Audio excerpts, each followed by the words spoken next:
Everyone, good evening. कैसे हो आप सब? आई होप सब अच्छे होंगे। स्वागत है आप सबका मेरे यूट्यूब चैनल प्रियंका धारीवाल में। तो गाइज 2 दिन पहले मैंने एक वीडियो बनाई थी जिसका कंटेंट था कि मेरे ससुराल से 1 साल बाद फ़ोन आया और वो चाहते हैं फैसला या समझौता। तो गाइज उस वीडियो पे मेरे 70-80 कमेंट आए हैं। उस वीडियो पे सबसे ज़्यादा कमेंट आए मेरे पास, एक कमेंट को छोड़ के सारे पॉजिटिव। और वो जो नेगेटिव कमेंट था वो मैं आप लोगों को बता देती हूँ, सुना देती हूँ और स्क्रीन पर भी डालूंगी वो कमेंट क्या है, किसने किया है। ये कमेंट तो है किया था शीला देवी ने और लिखती क्या है, ठीक ही कहा बिचौलन ने, भाई भाभी इतने अच्छे हैं तो क्यों बाहर किराए पर रहती है, भाई के घर क्यों नहीं रहती, मैं भी 84 की ही हूँ, ये सारा परिवार खराब है। तो गाइस जहां तक मैं जानती हूँ ये 84 से मेरे गांव से तो बिल्कुल भी नहीं है, क्योंकि 84 की स्पेलिंग ही गलत लिख रखी है। दूसरी बात कि भाई ये मेरे ससुराल वालों ने किया है आईडी बदलकर। जिस दिन से मैंने वीडियो स्टार्ट किया उस दिन से लेके आज तक वो कभी अपनी असली आईडी से मेरे पास कोई कमेंट नहीं करते, फेक आईडी बनाते कमेंट करते हैं। तो ये जो कमेंट है ये भी मेरे ससुराल वालों का ही है। मुझे कैसे पता ये कमेंट उन लोगों का ही किया हुआ है वो मैं आप लोगों से अभी शेयर करूंगी। लेकिन उससे पहले मैं आप लोगों से एक बात और कहूंगी। तो गाइज वैसे तो मैंने इसका जवाब देना जरूरी नहीं समझा, क्योंकि मेरी यूट्यूब फैमिली में से ही इतने लोगों ने उसके कमेंट का रिप्लाई किया है और इतने अच्छे अच्छे कमेंट का रिप्लाई किया है। थैंक यू भाई, आपने इतना अच्छा जवाब तो मैं भी नहीं दे सकती थी जितना अच्छा जवाब आपने दे दिया। तो thank you my YouTube family, जो मेरे देखने से पहले ही आप लोग कमेंट का रिप्लाई, नेगेटिव कमेंट का रिप्लाई कर देते हो, उसके लिए थैंक यू। तो गाइज वैसे तो मैं जरूरी नहीं समझती इस चीज के बारे में बताना, इस टॉपिक को छेड़ना, लेकिन गाइज मेरी यूट्यूब फैमिली में से ही एक बहन का आज दिन में मेरे पास कमेंट आया, दीदी आपसे बात पूछनी है, जो मुझे आपके कमेंट में अच्छा सा नहीं लगा। लेडीज ने बीच में आकर पब्लिक के कमेंट्स का जवाब जो उसने दिया है, कौन है ये? शीला देवी। तो इन बहन का नाम है कीर्ति शर्मा। जो आपने कमेंट का रिप्लाई किया, उसको जो जवाब दिया है उसके लिए थैंक यू सो मच। बाकी इन बहन ने मेरे से पूछा कि भाई दीदी ये कौन है जो इतने बाकी लोगों के कमेंटों पर जाके नेगेटिविटी फैला रही है, नेगेटिव कमेंट कर करके। तो मैंने आपको बताया कि ये मेरे ससुराल से है। तो भाई इस वजह से आज मुझे फिर इस बारे में वीडियो बनानी पड़ गई, नहीं तो मैंने ये सोच लिया था कि चलो यूट्यूब फैमिली जवाब दे रही है, उनको देने दो। तो गाइज मैंने बताया कि ये कमेंट मेरे ससुराल से है, ये मैं जानती हूँ। कैसे जानती हूँ वो मैं आप लोगों को बताऊंगी, अभी आप लोगों से शेयर करूंगी। तो गाइज सबसे पहले मैं आपको ये बताना चाहूंगी कि जो मेरा रेंट पे रहने का, बच्चों को रेंट पे रह के वहीं पालना, वहीं पढ़ाना लिखाना, अपना खुद से अलग से रहना बच्चों के साथ में, ये जो हमारा फैसला था, ये फैसला कहीं ना कहीं मेरे ससुराल वालों की वजह से ही हमने लिया था।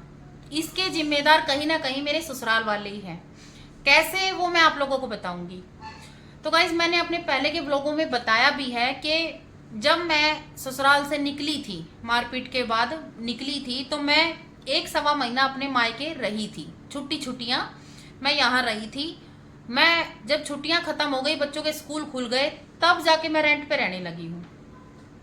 तो गाइस जब मैं यहाँ रह रही थी उस दौरान मेरे और मेरे मायके वालों के कानों में ये बात आ गई थी कि मेरे ससुराल वाले क्या सोच रहे हैं। उनकी सोच ये थी कि भाई कितने दिन रखेगा, साल 6 महीने में परेशान हो जाएगा खर्चा उठा के, और पास रहेगी तो लड़ाई भी होगी। ये उनके दिमाग में चल रहा था कि साल 6 महीने में भाई भाभी छिक लेंगे, फिर यहीं आएगी, फिर कहाँ जाएगी। लेकिन गाइस जब उनको ये पता चला कि मैं यहाँ नहीं रह रही हूँ, मैं रेंट पर बाहर रह रही हूँ और अपना बच्चों के साथ आराम से रह रही हूँ बाहर, तो उनको इतनी मिर्ची लगी, वो उछलने लगे कि बाहर कैसे रह रही है, ऐसी है तो वहीं क्यों ना रहती, मतलब बहुत ज्यादा उछले थे मेरे ससुराल वाले।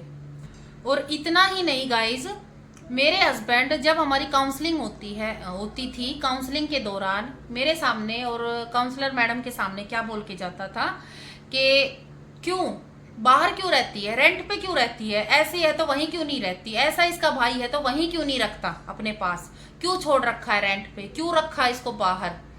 तो ये बात वो अक्सर वहां पे जोर जोर से चिल्ला चिल्ला कर जाता था।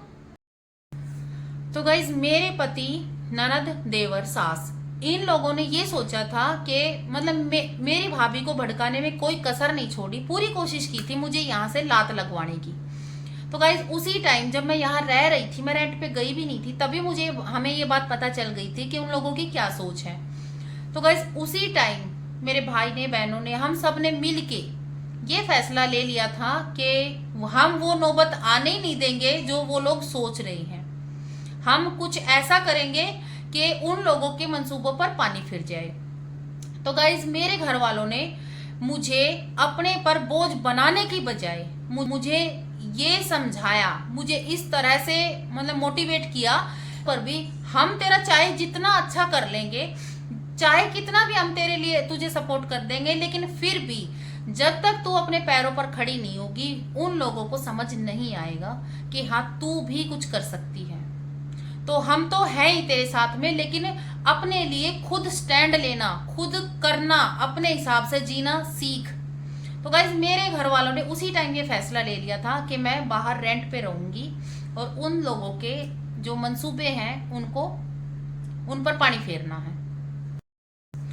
तो गाइज अगर मैं यहाँ मायके में रह भी लेती और मेरे मायके वाले चाहे मुझे कितने अच्छे तरीके से रख भी लेते, तो भी उन लोगों ने यही बात बोली थी मेरे ससुराल वालों ने कि नौकरानी बना के रखा है, काम करवाते हैं तब रोटियां मिलती है। मतलब वो कहते हैं ना कि चाहे मेरे परिवार मेरे लिए कितना भी अच्छा कर लेते हैं, उन लोगों को तो बोलना ही है। वो ऐसे भी बोलेंगे, वो वैसे भी बोलेंगे, मतलब उनको बोलना ही है। उनको ये पता है कि भाई अगर मैं यहाँ रहूंगी तो देखो गांव बस्ती में देखते हैं लोग आगे पीछे से बात भी बनाते हैं, तो एक उन लोगों की बोलती बंद हो जाती है अगर मैं अपने पैरों पर खड़ी हो जाती हूँ। तो एक और बात क्या थी कि वो लोग ये सोच रहे थे कि अगर मैं यहाँ रहती तो वो लोग ये करते कि वो लोग पंचायती लोगों को, जो लोग ना सिर्फ दूसरों के घरों में मजे लेते हैं, उन लोगों को बैठा कर लाते और यहाँ पे तीसरे दिन पंचायत के नाम पर ढकोसला करते और पंचायत के नाम पर तमाशा बनाते। उनको ये थी अगर तीसरे दिन पंचायत लेके जाएंगे तो पंचायती लोगों की बातों से या किसी तरह भी मतलब हम लोग परेशान हो जाएंगे और किसी तरह न किसी तरह उनकी बात माननी पड़ेगी। तो एक इस चीज में भी उनके मंसूबों पर पानी फिर गया। तो गाइज इन सब मंसूबों पर पानी फेर देने के बाद जब मेरे ससुराल वालों का जोर नहीं चला हमारे ऊपर, तो गाइज क्या होता है कि काउंसलिंग के दौरान मेरे हस्बैंड क्या बोलते हैं कि बेटी के 2 ठिकाने होते हैं, एक मायका और एक ससुराल, और ये रहती है तीसरी जगह, मेरे बारे में रेंट पर रहती है तीसरी जगह, तो बाहर रहती है पता नहीं कितने खसम बनाए होंगे। ये बात मेरे हस्बैंड ने मेरे सामने बोली। ये बात बोली भले ही मेरे हस्बैंड ने है, इतना मैं जानती हूँ कि ये बात बोली मेरे हस्बैंड ने है, लेकिन जो ये लफ्ज थे ना जो उस टाइम उसके मुंह से निकले, ये मेरी सास और ननद के थे। तो गाइज ये बात मैंने भी सुनी है और आप लोगों ने भी सुनी होगी कि लड़की के 2 ही ठिकाने, मायका या ससुराल। तो गाइज मैं एक बात कहना चाहूंगी, क्या सारी बंदिशें सिर्फ औरत पर ही? मतलब आदमी चाहे कहीं भी रहे, रेंट पर रहे, रिश्तेदारी में रहे, दोस्त के यहाँ रहे, कहीं भी कुछ भी करे, आधी रात को भी बाहर से आए, कहीं भी रुक जाए रात को, तो उस पर कोई उंगली नहीं उठाता, वो ठीक है। लेकिन एक औरत अपने बच्चों के साथ रेंट पर रह रही है तो वो कैरेक्टरलेस साबित कर देते हैं उसको, वो खराब हो जाती है। तो गाइज मैंने आप लोगों को बताया था 2 दिन पहले जो ब्लॉग डाला था उसमें कि मेरे भाई को मेरे चाचा और भाई लगते हैं घर परिवार में, उन लोगों ने बुलाया। जैसा कि मैंने बताया कि मेरे ससुराल वालों की कॉल आई थी कि या तो फैसला करो या समझौता करो। तो जब मेरे भाई को बुलाया, मेरे भाई गया। वहां पे जाने के बाद उन लोगों ने मेरे भाई से पूछा बताओ भाई क्या करना है, तो मेरे भाई ने बोला कि भाई क्या करना है, बताओ किस बारे में। तो बोला कि या तो फैसला कर लो या फिर लड़की को भेजो। तो मेरे भाई ने ये बोला कि भाई भेजेंगे क्यों, एक तो उन लोगों की गलती है, मारा है, गलती नहीं माननी, ऊपर से भेजने का तो सवाल ही नहीं। रही बात फैसले की, तो फैसला भी नहीं करना, ना मैं अपनी बहन को भेजूंगा ना मैं फैसला करूंगा। उन लोगों ने मेरी बहन की जिंदगी बर्बाद कर दी, तो मैं उन लोगों को इतनी आसानी से कैसे छोड़ सकता हूँ। मेरे भाई ने साफ साफ ये बात बोली कि ना हम समझौता करेंगे और ना हम फैसला करेंगे। तो गाइस मेरे भाई ने ये सब बोल दिया, उसके बाद भी वो लोग क्या बोलते हैं, समाज के झूठे लोग, कि ऐसे कैसे चलेगा, पूरी जिंदगी बहन को घर में कैसे बैठा के रखोगे, ऐसा तो नहीं होता।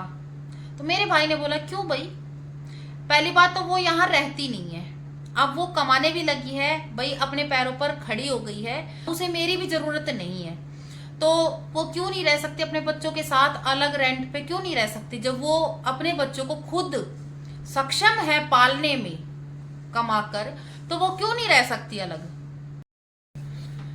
मेरे भाई ने इतना कुछ स्पष्ट जवाब देने के बाद भी वो लोग क्या बोले कि देख लेना, सोच लेना, दिल से मतलब मत सोचना, दिमाग से सोचना।